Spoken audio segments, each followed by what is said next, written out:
Buenas noches, tengan cada uno de ustedes que me siguen en este su espacio, Negocios y Más en TV. Siempre es un placer contar con su presencia ahí todas las semanas. En el día de hoy queremos comentarle que gracias a la crítica que normalmente hacemos de manera constructiva, lo que es la política de los combustibles en nuestro país, hoy podemos decirle a todos los seguidores nuestros que la gasolina premium bajó 3 pesos con 40 centavos, la regular bajó 3 pesos con 30, la gasoil óptima 5 pesos y el regular 4,50, igual que el GLP se mantiene igual. Los precios de esta semana hasta la próxima del fin de semana hasta la próxima semana, será la venta de la gasolina premium de 177, de la regular 159,60, el gasoil óptimo 126,40 y el gasoil regular 119, así como el GLP 78,80 pesos. De manera que ya era lógico, tal y como pronosticamos la semana pasada, que el precio de los combustibles necesariamente tenían que bajar por la caída persistente que tuvo el petróleo. De todas maneras, analizamos eso en breve. El dólar y el euro, que son las dos monedas fuertes, como así se le llaman, se mantienen su compra en 45.30 sin ningún tipo de variación, igual que su venta 45.58. El euro 47.50, compra y la venta 52 pesos. Volviendo atrás, el petróleo, que es lo que se toma como referencia para las diferentes variables que inciden en los precios de los combustibles, sabiendo ustedes que nosotros no producimos petróleo. El petróleo la semana en cuestión, esta semana se mantuvo en altas y bajas, bajó hasta punto récord, bajó a 29,30, se mantuvo subiendo, hasta que finalmente al cierre subió 2,36%. Al cierre, estamos hablando de la última información que me llegó en el día de hoy. Terminó en unos $31,20 el precio del barril de petróleo. A saber, se esperaba venía bajando hace 3 semanas y se esperaba que concomitantemente con la baja del petróleo, que se pudiera ver ese reflejo, sin lugar a duda, en los precios de los combustibles. El gobierno tenía 3 semanas persistentes frizando los precios de los combustibles, cosa que nos llamaba la atención por el eslogan que siempre se maneja en precios de los combustibles de hace muchos años. Siempre se ha dicho, si baja el petróleo, la gasolina baja. Si sube el petróleo, pues nada más, la gasolina sube porque no somos productores de petróleo. Sin embargo, 3 semanas ya era justo. A buena hora que se empiecen a ajustar los precios de los combustibles. La tendencia, aunque subió 2.36, se debe a amenaza el miércoles de la Asociación Mundial de Productores de la OPEP, la Organización de Productores de Petróleo, que amenaza con reunirse en los próximos días para hacer una revisión general de lo que son los precios a nivel internacional del petróleo. Siempre, para que veamos, cuando la OPEP se reúne, los precios de los combustibles, del petróleo como tal, aumenta sin que ellos anuncien un aumento del mismo. Al momento en que ellos no se reúnen, que todo está tranquilo, pues el precio se le aplica la ley de la oferta y la demanda y si la Reserva Federal de los Estados Unidos aumenta, que en estos casos venía persistentemente aumentando, entonces el precio a nivel internacional del petróleo suele bajar. Cuando ellos amenazan, cuando la OPEP amenaza con hacer organizarse, reunirse para analizar las diferentes razones por las cuales el precio del petróleo viene bajando, pues automáticamente los países productores suelen subirle algunos dígitos, y eso pasó. Todavía la OPEP no se ha reunido. Se supone que la OPEP podría reunirse esta semana para analizar los precios, la caída de los precios del petróleo. Y con solamente amenazar con reunirse y analizarlo, ya ustedes ven cómo cierra la semana, con un aumento de $2.36 al cierre. Al momento de ellos reunirse, pues eso se dispara. Hay mucha presión a nivel de lo que es el mercado de los productores de petróleo por la caída del mismo.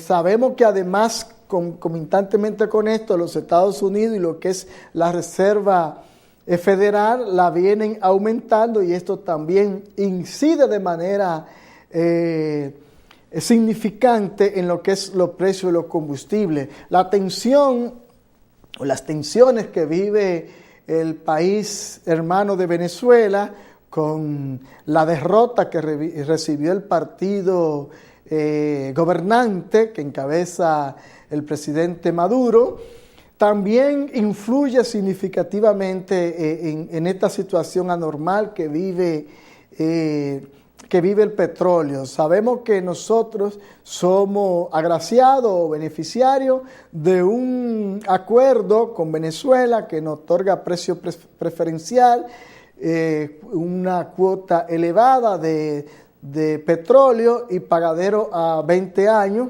que aunque en este año que recién pasó tuvimos que movernos rápido para pagarle mediante una oferta que Venezuela tenía de vender a cualquiera que estuviese interesado lo que era la deuda que nosotros teníamos con Petrocaribe.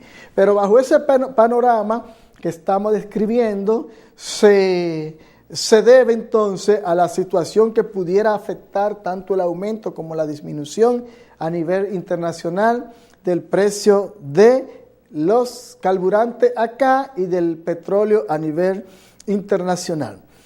Algo también que es interesante comentar, y es las declaraciones de Valdés Albizu, quien es el gobernador del Banco Central. Ustedes saben que, tal y como lo hemos venido comentando en los últimos días, lo que significa para nosotros el aumento de los intereses en los Estados Unidos, que bajo cualquier variable va a afectar de manera directa a nosotros. Sin embargo, el gobernador del Banco Central en el día de hoy establece bien claro que el Banco Central está preparado para enfrentar cualquier situación que pudiera devenir de este aumento de los intereses en los Estados Unidos. Él dice que no hay por qué preocuparse, que él está preparado para ello. Sin lugar a duda, no me cabe ninguna duda que Albizu Valdés está preparado por la experiencia que tiene en la conducción de la finanza del país, del Banco Central, muchos años en ello. No es la primera vez que situaciones como esta tendría que enfrentar, aunque hacía muchos años que los Estados Unidos no decretaban o no anunciaban aumento en los intereses. Pudiera afectar o no, pero hay que darle la posibilidad de que el gobernador del Banco Central, tal y como lo establece, pueda manejar de manera aceptada lo que es la política económica, macroeconómica del país. De hecho, él lo ha venido haciendo bastante bien, y a eso entonces se le debe el que el país cierre con un crecimiento de un 7%. La preocupación siempre viene a raíz de que este es un año de elecciones. Los años de elecciones tienen una característica particular y es que puede aumentar lo que son los gastos del país.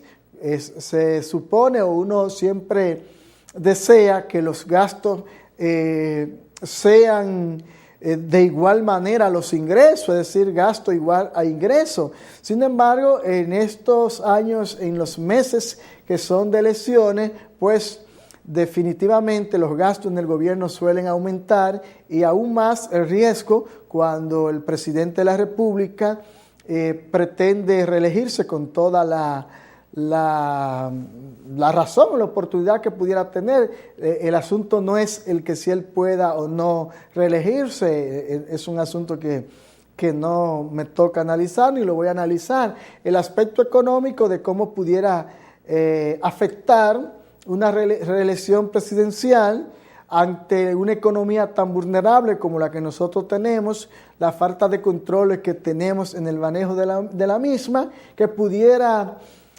influir en el aumento de los gastos. Sin embargo, es alentador cuando el gobernador del Banco Central establece que no hay por qué preocuparse, que él está preparado para todo eso y que va a manejar la economía en función de lo que es la planificación que éste tiene. Bajo ese panorama, bajo esa primicia, queremos irnos a la primera pausa, pero no sin antes recordarle que hoy tendremos como invitado un importante ingeniero teórico de lo que es el problema energético del país. Una de las personas que más ha escrito en los últimos años libros y artículos a diario. Uno encuentra un artículo relacionado. Él es vicepresidente ejecutivo de la Asociación de Industria Eléctrica. Dentro de un momento tendremos, después de la pausa, al ingeniero Milton Morrison. Vamos a una pausa.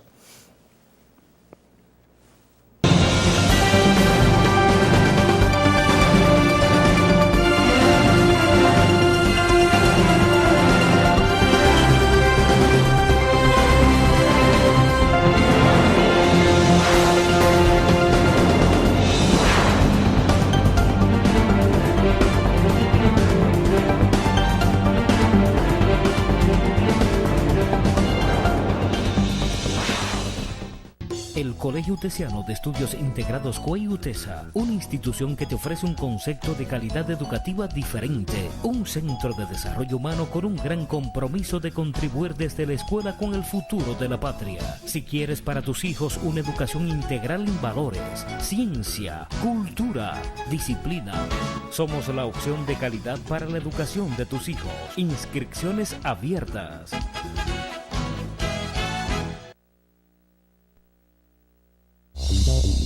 El conocimiento es la base para asumir el futuro con éxito. UTESA, universidad de prestigio con altos estándares académicos para que tu desarrollo sea constante, pone en tus manos las herramientas para tener una visión global y actualizada, orientada a la certera toma de grandes decisiones. Un objetivo, formar líderes especializados y capaces, porque saber es vivir. Una universidad, UTESA, actualizada, con grandes alternativas y ofertas de posgrado. UTESA.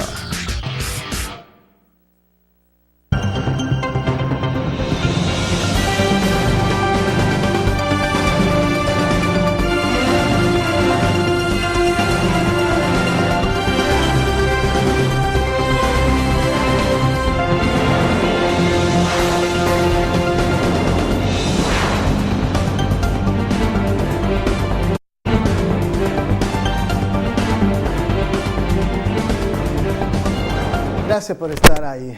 Les recordamos que si se trata de programa de habilitación docente, en UTESA, en el recinto oriental, se está impartiendo. Solo basta llamar a habilitación docente con un nicho que hay actualmente a través de educación de usted podrá insertarse. Ya no es necesario ser profesor para impartir docencia. De igual manera, si se trata de habilitación docente en pedagogía y docencia universitaria, también en UTESA usted puede hacerlo. Vaya, diríjase allá o llame al 809-245-8200, extensión 230 o 228. Habilitación docente. Tal y como le habíamos anunciado, se encuentra con nosotros Milton Morrison. Decía hace un momento que Milton Morrison es uno de los teóricos del área de la ingeniería que más está incidiendo con intervenciones, con libros escritos en la industria eléctrica. Es vicepresidente de la Asociación de Industria Eléctrica. Milton. Es un placer poder estar aquí en tu programa. Bueno, Milton, muchas informaciones tenemos pautadas para conversar contigo. Algunos televidentes nos han enviado preguntas, por ejemplo esta, que me hace un momento me llegaban. ¿Está paralizada la negociación del pacto eléctrico? Sí, bueno, lo primero es, Peter, que hay que aclarar que el tema del pacto eléctrico, así como es un mandato de la Estrategia Nacional de Desarrollo, inició de manera formal el 19 de enero del año 2015, es decir, cumple ya la próxima semana un año de haberse iniciado. El decreto que le dio inicio planteaba que debía finalizarse en julio del 2015. Por diversas razones se vio el pacto retrasado al punto de que de las 5 fases que fueron determinadas para ser discutidas en el pacto, nos encontramos en la 4ª. Eso ha generado al inicio del año una serie de inconvenientes, frutos de la diferencia de los diferentes sectores que están participando en el pacto, porque hay 4 sectores fundamentales, que es el sector gobierno, el sector empresarial, el sector social y el sector sindical. Resulta que el pasado martes 12 se reiniciaron las discusiones para ver si se finalizaba la fase 4, antes de ir a lo que se le llama la plenaria, donde se redactaría el documento final, que sería objeto de la firma de todos los involucrados. Entonces, el sector social y sindical elevaron ahí una serie de recursos y protestas, esgrimiendo de que no hay suficiente información y que no hay niveles de transparencia en la discusión que permitan digamos que continúe todo este proceso. Y de igual forma el sector empresarial representado en el CONEP había hecho una solicitud y había enviado al Monseñor Agripino Núñez Collado una comunicación solicitando una serie de informaciones que debía suministrar el gobierno, que todavía hoy en día no se ha suministrado. Entonces, el pacto ha caído en una época un poco difícil porque se suma el tema de la campaña,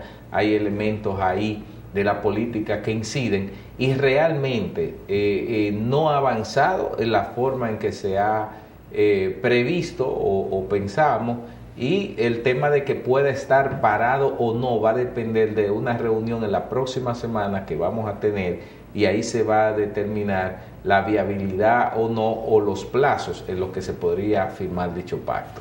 Ok. También en la semana se ha estado ventilando, analizando la posibilidad de instalación de una planta carbón que es un problema, que es una situación que hasta hace un tiempo pensábamos que era superada, pero cada fecha o determinado momento se saca el tema. ¿Cuál es la posición de la industria eléctrica sobre esto?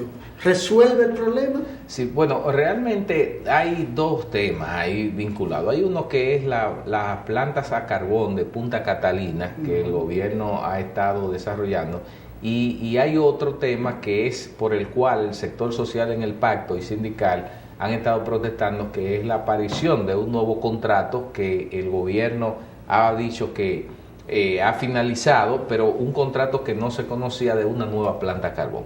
Nosotros, el planteamiento, posición nuestra en cuanto al tema de la inserción de nueva potencia o nueva capacidad de generación, sea de carbón o de cualquier tipo, es la siguiente: el problema eléctrico es un problema que va más allá de la simple instalación de nuevas plantas de generación. Entendemos que decir que el problema eléctrico se resuelve instalando una nueva planta quizás es muy arriesgado hacer ese tipo de afirmaciones, y sobre todo, yo lo digo de manera muy clara y objetiva, el problema no pasa por ahí. Nosotros tenemos en el sector eléctrico problemas muy graves en el tema de la distribución, que eso representa niveles de pérdidas económicas muy altos anualmente. Para que tengan una cifra así, en el año 2014, el 33% de la energía que se pierde en las redes de distribución representó más de $600 millones solo por pérdidas. Hay otros aspectos del sector eléctrico que tienen que ver con el marco legal y regulatorio, aplicación de la ley, el rol que deben jugar las instituciones para que las cosas marchen de manera adecuada, y eso no se resuelve con nueva generación. Entonces, podemos instalar nuevas plantas de generación, pero el problema de los apagones, de la inestabilidad del sistema, no se garantiza con eso, porque actualmente y es bueno que los amigos televidentes escuchen esto, los apagones que reciben diariamente no son por falta de generación. Los apagones que se reciben diariamente son por algo que las empresas distribuidoras llaman gestión de la demanda, es decir, le dan apagones programados en función de los cobros que hacen las empresas distribuidoras en los diferentes barrios y sectores. Es decir, que usted puede ser una persona muy buena paga, pero si se mudó en un barrio donde la mayoría no pagan, a ustedes le van a dar muchas horas de apagones, independientemente de que usted pague su energía o no. ¿Tiene sentido, Milton, el que el gobierno haga énfasis en los barrios 24 horas, o es una responsabilidad del gobierno servir la cantidad servirle a la población 24 horas permanente de energía eléctrica? Sí, mira, obviamente, Peter, todo cliente, todo consumidor que contrata un servicio no está pagando para que le den 20, 18 ni 21 horas. Se supone que el servicio debe ser constante, 24 horas de calidad y a un precio competitivo. Ese ha sido uno de los planteamientos que nosotros venimos haciendo desde hace un tiempo, de que debe llegar el momento que la demanda, o sea, el consumo que tiene la población se supla, porque es la única manera de la persona poder recibir la electricidad que de una u otra forma le cambia la vida. Obviamente hay que entender también que la electricidad no puede seguir viéndose, porque muchas personas lo ven como un servicio público gratuito. El producir la electricidad tiene costos, y sobre todo hay una cadena ahí de costos que se agregan para producir ese kilovatio hora que todos consumimos, y ese kilovatio hora que nos permite o les permite a ustedes, a los que nos están viendo, ver este programa. Entonces hay un costo de la generación, un costo de la transmisión, un costo de distribución, un costo de esa comercialización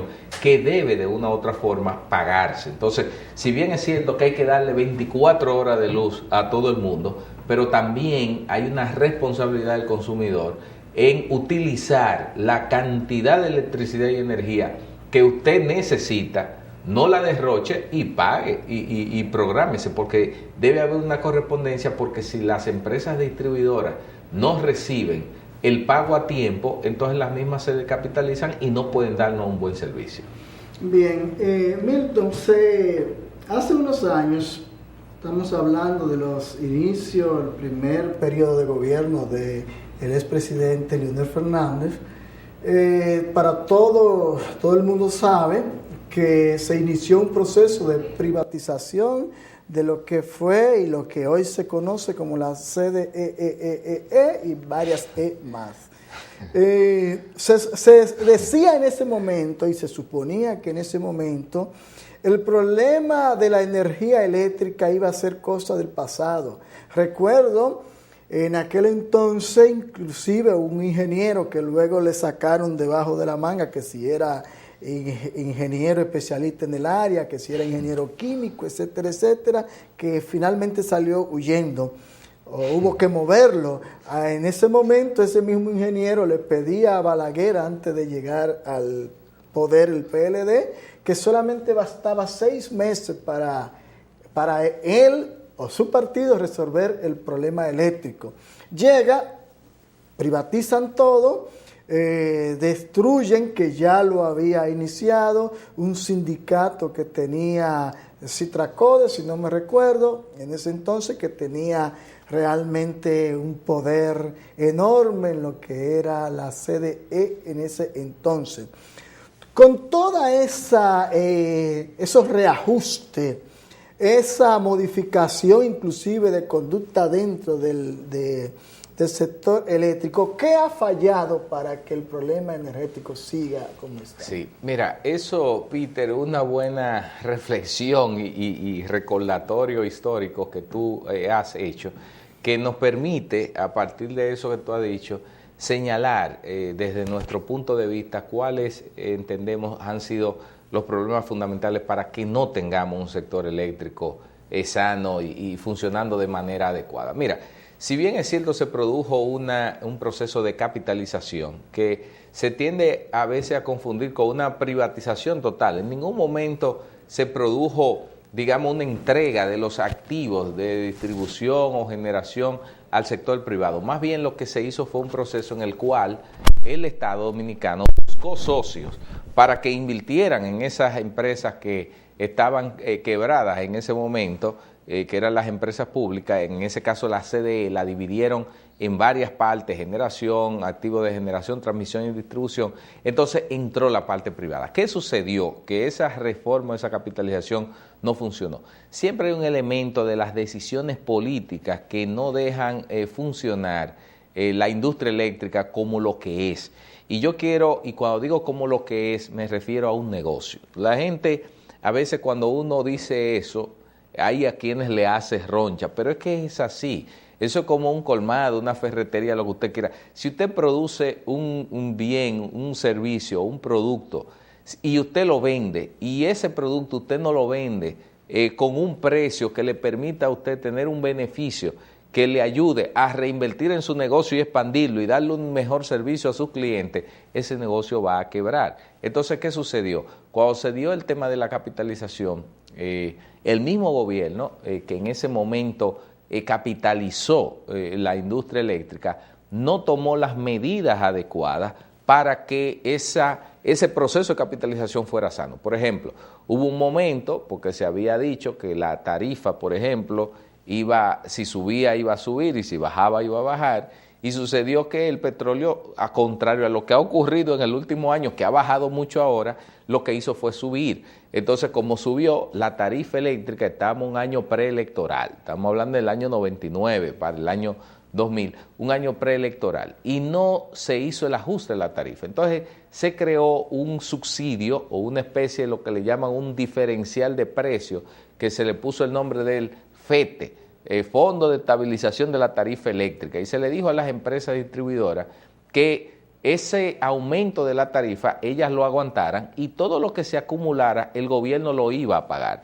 Como ustedes saben muy bien, aquí es difícil, los gobiernos se retrasan en los pagos, nunca tienen los recursos y demás, y eso fue el origen del subsidio o las transferencias a las empresas distribuidoras, que se fue acumulando a un nivel tal que la descapitalizaron y tuvieron esas empresas que quebrar, y tuvo el Estado que comprársela nuevamente a quienes lo había buscado como socio en ese negocio. Entonces, al final, Peter, hay un tema de aplicación de la ley, del marco legal y regulatorio, y hay un tema de decisiones, no de política energética, de politiquería, que a veces no ayudan a que los procesos se manejen desde una lógica racional, técnica y económica para bienestar del consumidor. Entonces, un poco es eso, la política tiene mucho que ver, y las decisiones de coyuntura, no pensando en un Estado o en un país que vaya más allá de 4 años de gobierno.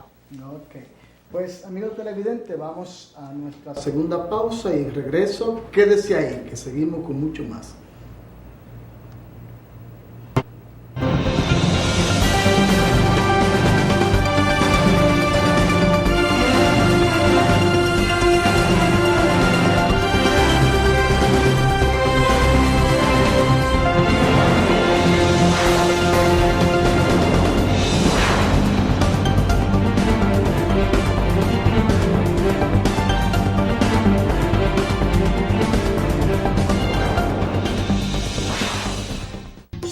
Colegio Utesiano de Estudios Integrados COE UTESA, una institución que te ofrece un concepto de calidad educativa diferente, un centro de desarrollo humano con un gran compromiso de contribuir desde la escuela con el futuro de la patria. Si quieres para tus hijos una educación integral en valores, ciencia, cultura, disciplina, somos la opción de calidad para la educación de tus hijos. Inscripciones abiertas.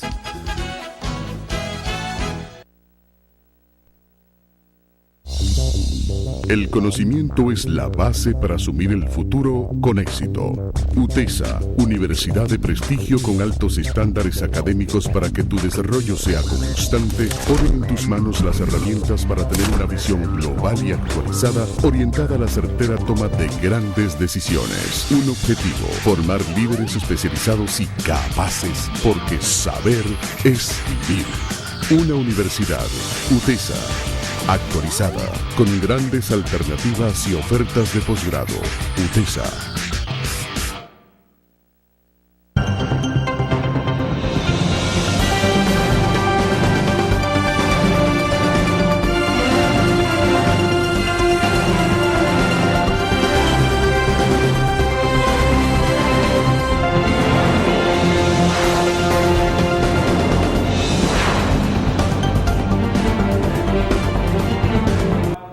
Recordarle que este espacio, tal y como lo está observando por esta radiovisión educativa, Canal 54 de Claro TV, también usted puede ver esta entrevista a partir de mañana en YouTube, entrando a la página Negocios y Más en TV. Ahí usted solamente lo pone y le van a salir esta y otras entrevistas. Para cualquier pregunta, información, ustedes saben nuestro correo, el mismo, Negocios y Más en tv@gmail.com. Ahí usted se comunica con nosotros, como siempre. Milton, ¿podrá el país en el futuro seguir modelos, por ejemplo, como el español? Usted anda en España y se encuentra con muchísima generación individual privada que te permite inclusive venderle al Estado. ¿El país está preparado para aprovechar lo que es lo que son las diferentes posibilidades que nos brinda el país por ser caribeño? Claro que sí. Mira, realmente aquí el potencial de energías renovables que nosotros tenemos es sumamente importante. Tanto el mapa de viento, el mapa eólico, como el mapa de radiación solar, indica que nosotros tenemos un potencial enorme. Para solo darle un dato, y los amigos televidentes entiendan, por ejemplo, en términos de la energía eólica de viento, el Atlas de viento dice que nosotros tenemos un potencial de alrededor de 10.000 megavatios. Para que tengan una idea, 10.000 megavatios, si la demanda actual ahora mismo en un día es cerca de 2.000 megas, 10.000 es 5 veces esa capacidad. Obviamente, quizás los estudios hablan de un escenario muy optimista, pero supongamos que en el escenario pesimista, que no sean 10.000, que sean 2.000, eso es mucha energía. Entonces, en el caso del sol también lo tenemos. Mira, fíjate, Peter, que no solo si tenemos el potencial, ante la pregunta que tú haces, sino que hay una realidad. Actualmente, desde hace más de un año, aquí está funcionando, más bien hace 2 años, está funcionando el esquema de la medición neta. Aquí ya se han instalado en los últimos 3 años cerca de 20 megavatios de personas, industrias, que han utilizado sus techos para convertirlo en planta de energía solar.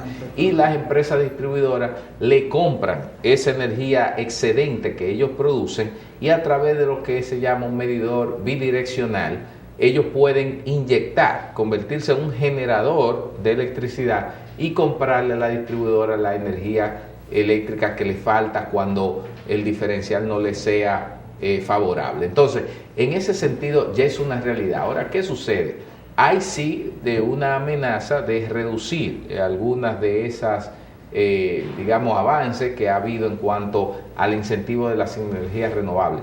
Pero nosotros, claro, como país caribeño, tenemos una radiación solar casi el doble de lo que tiene Alemania, y Alemania ha instalado muchísimos paneles solares, el potencial de viento. Aquí lo que hace falta es una política energética, o sea, del Estado, orientada en explotar en términos positivos nuestros recursos energéticos renovables de una manera sistemática y poder sacar mayor beneficio de ello. Pero eso tiene que ser una política energética orientada a eso, porque nuestro petróleo, nuestro gas y nuestro carbón, que no tenemos en suelo dominicano y se produce cerca del 90% de la electricidad de este país con petróleo, gas y carbón, es el sol y el viento. Entonces lo que nosotros tenemos que aprovechar lo que tenemos en nuestro lugar.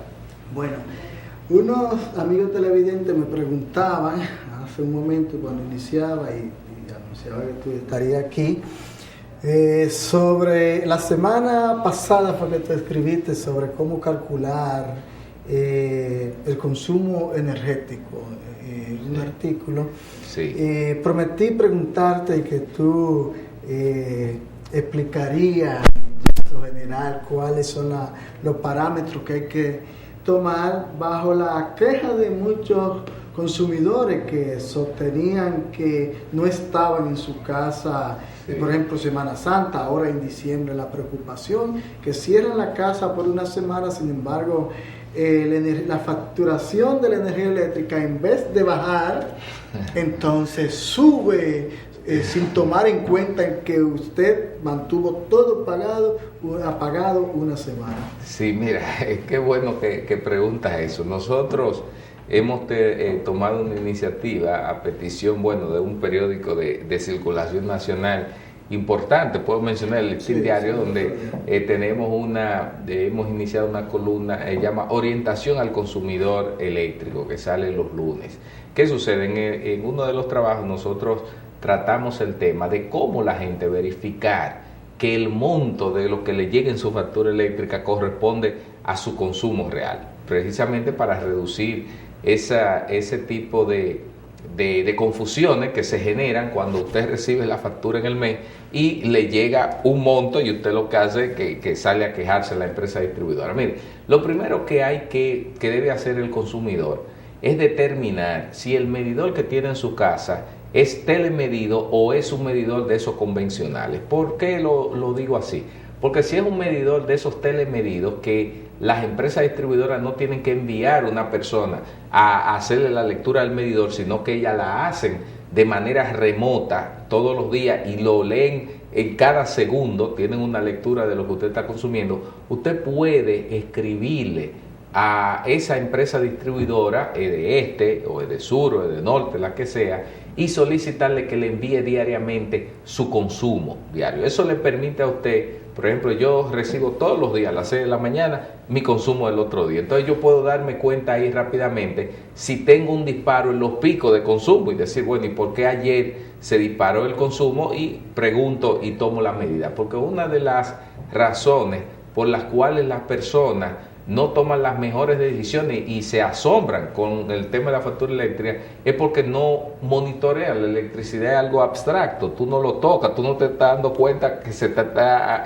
acabando o que está encareciendo tu factura. Entonces, ante esa realidad, saber eso. Y lo segundo es cómo hacerlo. Mire, si usted agarra, hay dos formas muy simples que yo recomiendo. Lo primero es la ley General de Electricidad y sus reglamentos de aplicación. En el artículo 94 y en el artículo 444 del reglamento manda que usted puede instalar lo que le llaman un medidor testigo. Es decir, usted puede instalar un medidor con las mismas características o especificaciones del que usted tiene allá afuera, usted lo puede instalar dentro de su casa y hacer una lectura, y usted puede ver diariamente cuántos kilovatios hora se le está computando a usted. Y usted comparar eso que usted mide diario adentro con lo que se le está midiendo afuera. Entonces usted puede agarrar su factura y decir, bueno, ¿cuáles son los días de corte y de lectura? Entonces, si es el día primero, por decir un caso, el día primero de cada mes, usted puede ver cuánto marcó su medidor el día primero de cada mes y anotarlo, el medidor testigo.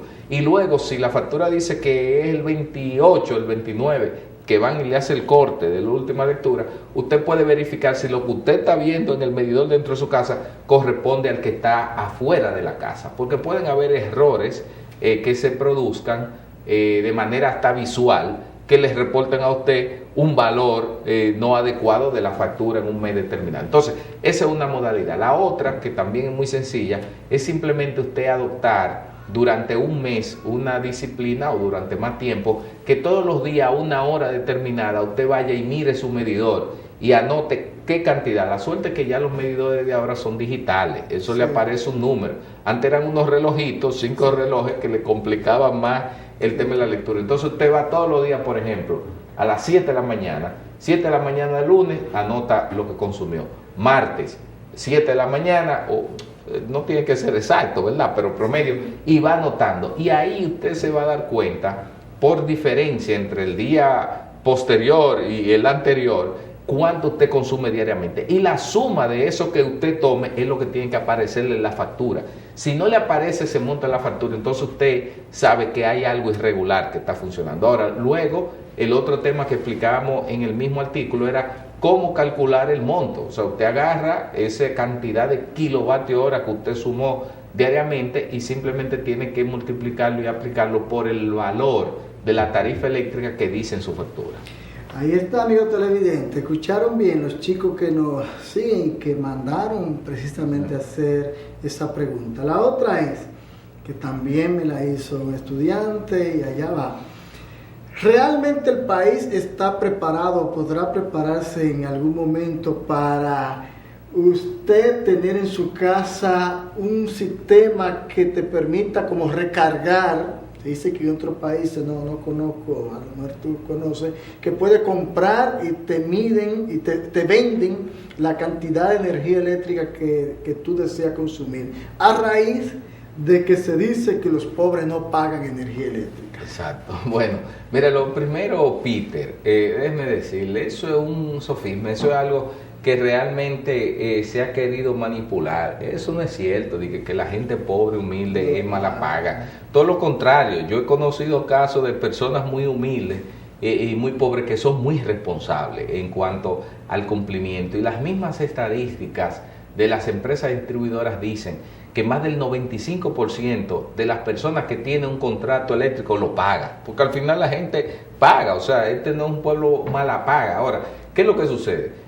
Si usted, por ejemplo, las empresas distribuidoras no le pone un medidor, usted lo solicita y no le pone un medidor, y la persona se conecta, porque a veces le dicen que no hay medidor y la persona se conecta, ¿qué espera la empresa distribuidora? Que ese ciudadano vaya por motu propio y diga, mire, yo me pasé un mes consumiendo, yo quiero que me cobren. Eso, la lógica dominicana no funciona así, hay que hablar claramente. Ahora, lo que sí debe haber un servicio de la distribuidora para garantizar que ese cliente esté satisfecho y pueda hacer su pago. Ahora, con el tema de poder comprar la cantidad de energía que uno quiera, mira, aquí mismo en el país hay diversos barrios, por ejemplo el caso de Los Manguitos, por la feria y demás, que tienen lo que le llaman los medidores prepagados. Eso ya es una tecnología viejísima. Yo siempre cito que hace 15 años, 16, yo realizaba mis estudios de maestría en Inglaterra y recuerdo que fui a casa de una amiga irlandesa y recuerdo su madre que decía,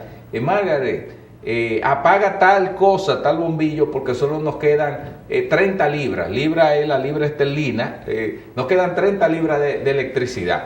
A mí me llamó la atención y eso era un medidor prepagado. Hoy en día usted va aquí a diversos lugares que se han instalado, lo lamentable es que no se ha masificado, y usted puede en un colmado comprar 200 y 300 pesos de electricidad y usted en una pantallita, en un display, puede ver qué cantidad de energía le queda de eso que usted compró. Yo creo que esa es una de las medidas que deben masificarse, y también eso existe, por ejemplo, en la zona de Bávaro, Higüey y demás, donde funciona la compañía eléctrica Punta Cana Macao, que tiene muchos medidores prepagados. Eso ya hay una cultura del celular prepagado, ya la gente tiene su tarjetita y sabe cómo entrarla y demás. Entonces lo mismo hay que hacer con la electricidad, para que así las personas tengan capacidad de controlar lo que quieren gastar en el mes y lo que están gastando diariamente, como sucede con el celular. El que tiene un celular con tarjeta y se le está acabando, sabe que cuando haga la próxima llamada tiene que hablar poco, y eso yo creo que son los controles importantes que hay que tener. Sí, ya inclusive hasta los cables. Yo tengo un cable que es prepago. Sí.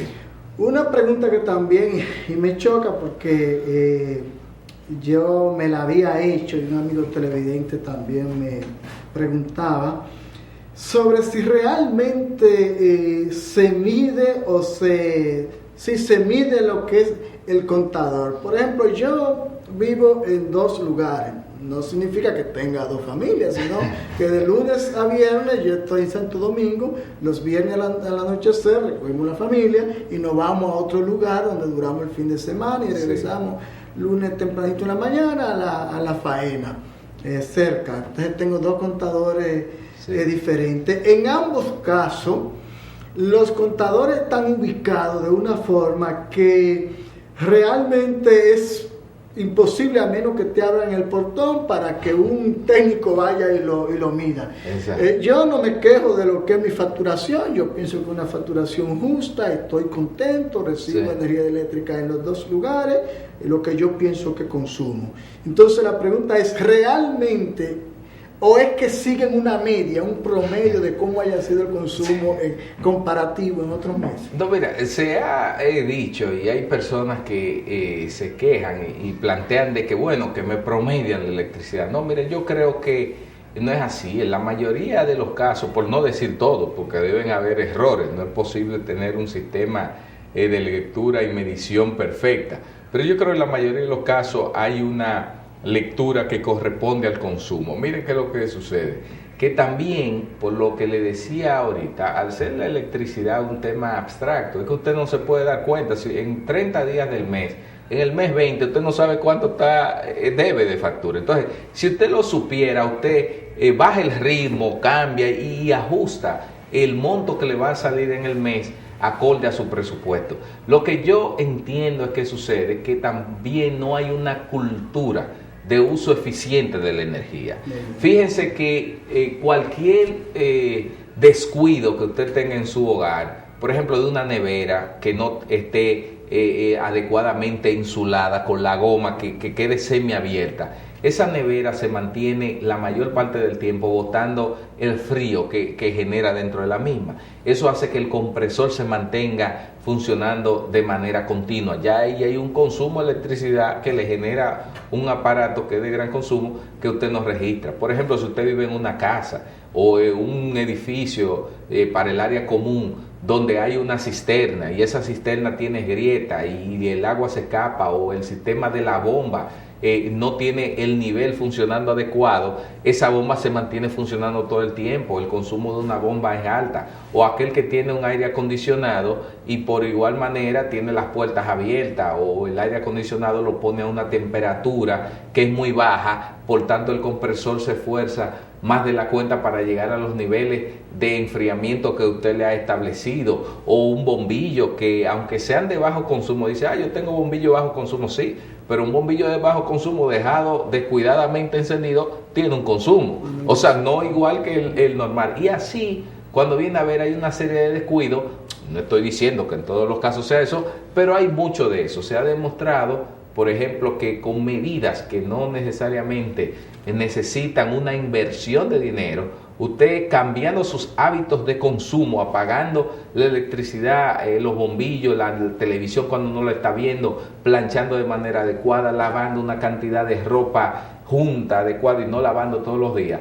Haciendo eso, usted fácilmente puede ahorrar un 20% de lo que es su factura eléctrica. Entonces yo creo que puede haber casos que hayan lecturas erróneas, pero en la mayoría de los casos eso es normal. Entonces, finalmente, llegando casi al final, brevemente, el consumo o la iluminación de la vía pública, ¿es responsabilidad del Estado Dominicano o de los responsables, de los municipios, de los alcaldes de cada una de esas demarcaciones? ¿Se paga o no se paga?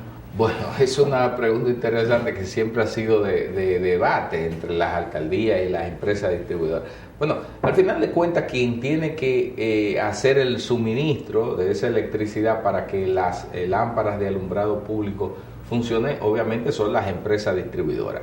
Lo que pasa es que los ayuntamientos, por un asunto del uso del suelo y del espacio público, cobran unos arbitrios, unos montos que están establecidos por ley, y que lo que sucede es que también obviamente hay un consumo de electricidad que debe alguien pagarlo, y en ese caso son los mismos ayuntamientos. Entonces, cuando a veces se hacen lo que llama el neteo, o sea, de lo que yo te tengo que pagar por el uso del suelo, por lo que tú me tienes que pagar por el uso del alumbrado público, en ocasiones eso genera unas diferencias que ni uno ni otro se la cobra a nadie, y ahí es que viene el problema que se da. Bueno, Milton Morrison, para mí ha sido un inmenso placer poder compartir contigo. De manera que yo deseo en otra ocasión, cuando que podamos seguir retocando este tema, que es realmente interesante por el